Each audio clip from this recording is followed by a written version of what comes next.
Trump is now, once again, after that call, coming to Putin's defense, telling Zelensky in a meeting that reportedly turned into a shouting match that Putin would destroy his country if he didn't agree to ending the war on Putin's terms. Putin understands Trump all too well. Trump doesn't understand Putin. Putin can manipulate him very well and lead Trump by his... Trump's administration is facing unprecedented internal crisis, and what's happening behind closed doors is absolutely devastating. Reports are surfacing about massive tensions inside White House, top officials reportedly considering resignations, internal fractures over Venezuela operation, and Trump's increasingly erratic behavior.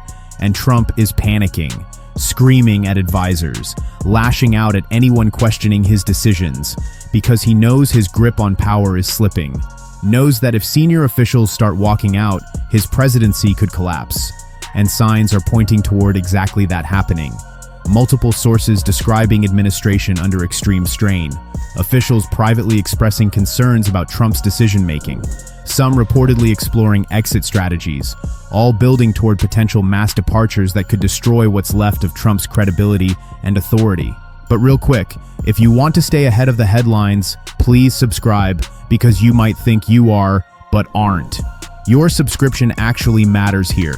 That's why we built Patrick Smith Show, to bring you real stories, real context, and no corporate spin. Alright, let's get into what's actually happening, because internal tensions in Trump administration are reaching breaking point. Venezuela operation created massive rifts, unauthorized military action that killed civilians, congressional Republicans breaking from Trump, war powers being stripped, and all of that is creating pressure inside administration that some officials reportedly can't tolerate anymore. Share this video with everyone you know, because analysts are describing complicated civil-military relations. That's code for military and national security officials being deeply uncomfortable with Trump's approach, with how he's conducting foreign policy, with civilian casualties he's willing to accept, with constitutional lines he's crossing.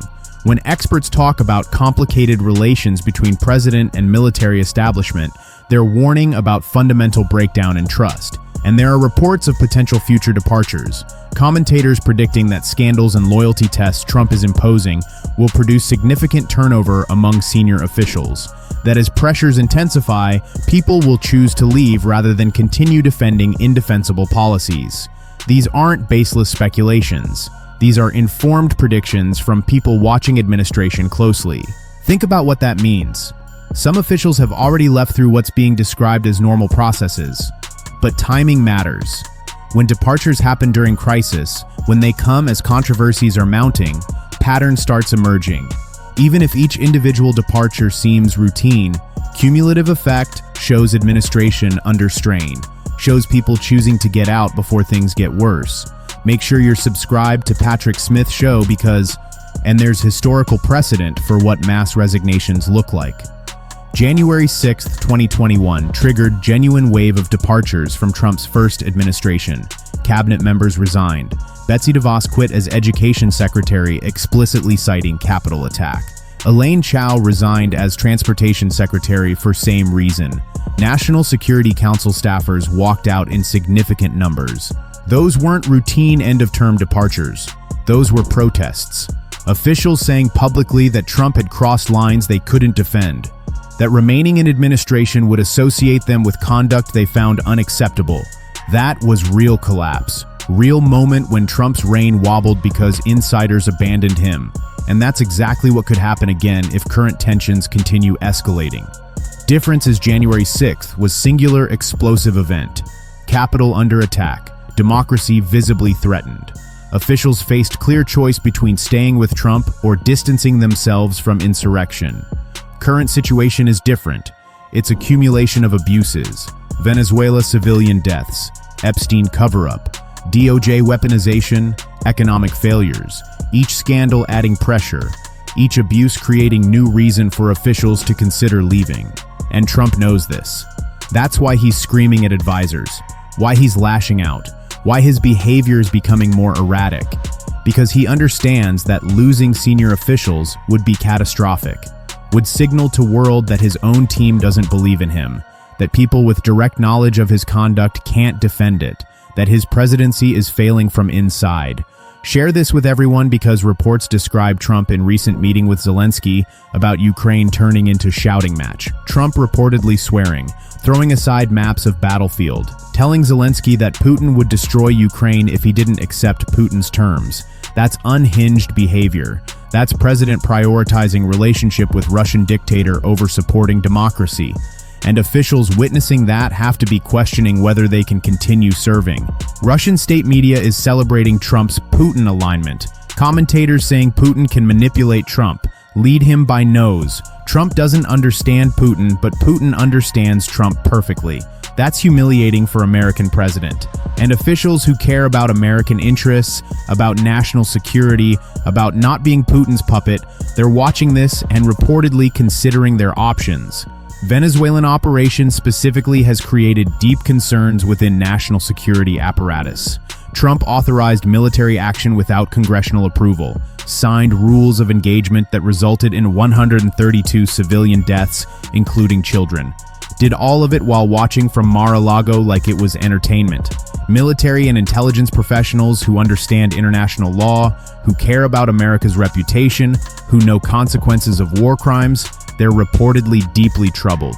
Some are described as exploring exit strategies, not openly resigning yet, but quietly positioning themselves to leave if necessary, updating resumes, having conversations with potential future employers, making sure they have options, because they see where this is heading, see that Trump's conduct is going to get worse, that more scandals are coming, that being associated with this administration will become untenable. Think about what that means. And there are predictions about purges Trump might conduct. As loyalty tests intensify, as Trump becomes more paranoid about internal opposition, he might start pushing out people he views as insufficiently loyal. That would be different dynamic than protest resignations. Purges are Trump removing people. Resignations are people choosing to leave. But either way, result is same. Administration losing experienced officials. Governance capacity deteriorating. Congressional Republicans breaking from Trump on specific issues adds to internal pressure. When your own party is stripping war powers, when they're demanding transparency on Epstein files, when they're publicly questioning your judgment, that creates environment where administration officials feel less obligated to defend you.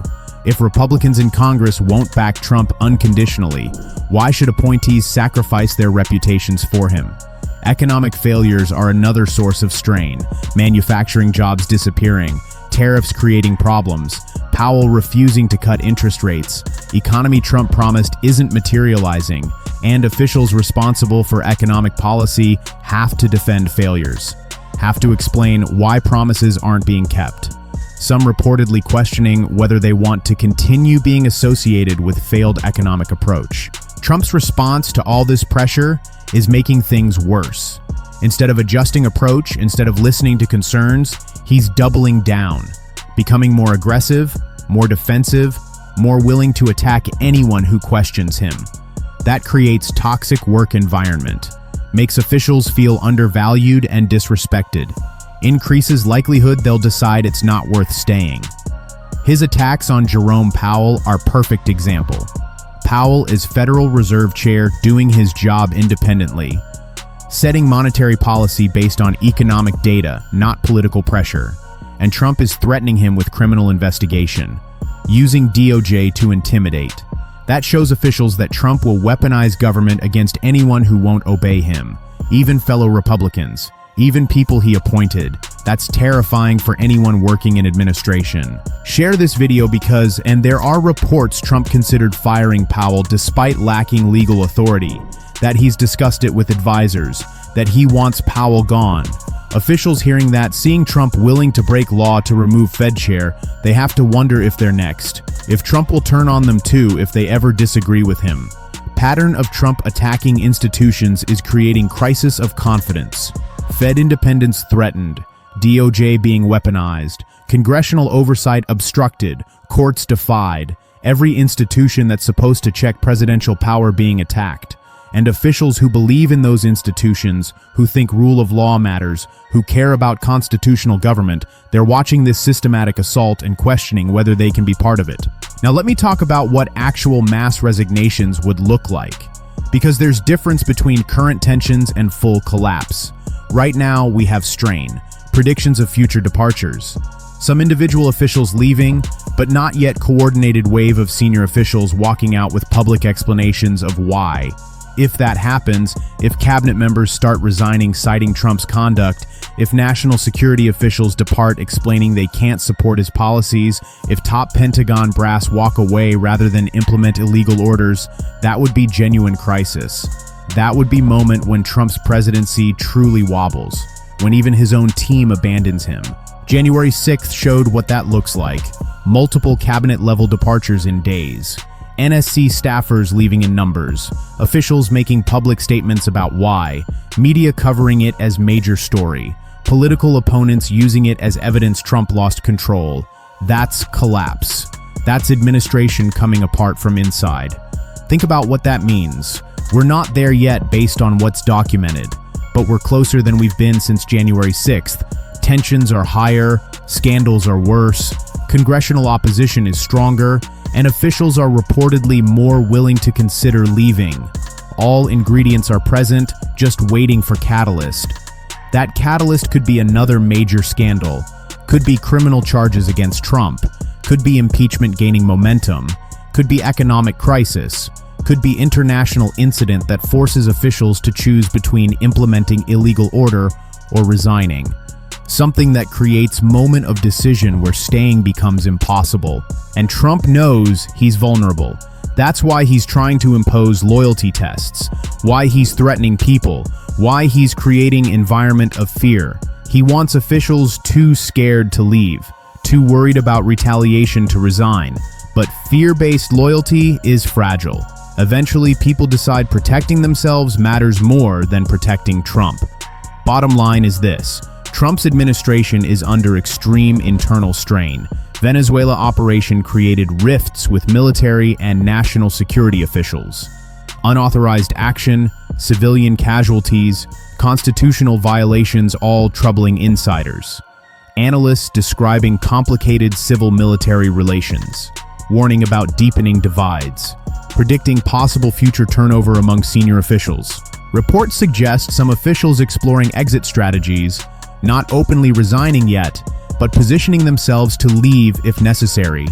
Pattern of individual departures through what's described as normal processes, but timing during multiple crises suggests more than coincidence, shows administration under pressure with people choosing to get out.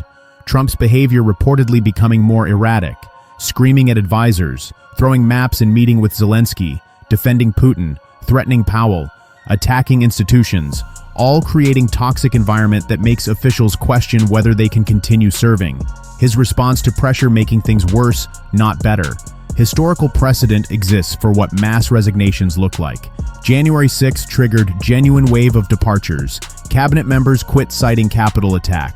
NSC staffers walked out. Officials made public statements explaining they couldn't defend Trump's conduct. That was real collapse. Real moment when rain wobbled. Current situation has similar elements, but hasn't yet produced same scale of departures. Tensions are building, predictions are being made, some people leaving, but not yet coordinated wave with public explanations, not yet crisis that matches January 6th precedent. But we're closer than we've been. If senior officials start resigning citing conduct they can't support, that would signal genuine internal fracture. Would show insiders with direct knowledge concluding they've reached breaking points, would validate predictions about administration under unsustainable strain, would potentially trigger cascade of additional departures as people see it's safe to leave. Trump is trying to prevent that through intimidation and loyalty tests.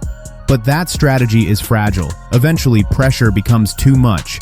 Eventually, people decide their reputations and careers matter more than protecting Trump. Eventually, administration either stabilizes or collapses under weight of accumulated crises. We're watching to see which happens. Whether current tensions resolve or escalate into genuine mass departures. Whether officials decide to stay and defend Trump's conduct or leave and distance themselves. Whether administration survives this period of strain or collapses like it did after January 6th. All ingredients for collapse are present. Multiple scandals, congressional opposition, legal threats, economic failures, institutional attacks, officials reportedly uncomfortable. just needs catalyst to trigger wave of resignations. And that catalyst could come any day. Could be next major scandal, next criminal development, next constitutional crisis. Something that forces choice between staying and leaving. And if enough people choose leaving, Trump's reign collapses. This story continues. Stay tuned.